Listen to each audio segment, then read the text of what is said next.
रूपरेख नाही हे शून्य देही अछ उदय होई।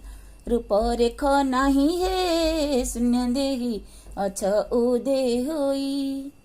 बरसुछि जल नथाई पवन अणचाष वायु भए घन घन। बढुअछि जल नाही नदी कूल उल्कापात धारा बही हे शून्य देही अछ उदय होई। रूपरेख नाही हे शून्य देही अछ उदय होई। जक जक ओदा सुखिला होइछि कबाट न फिटु नेत्रे दिशुछि।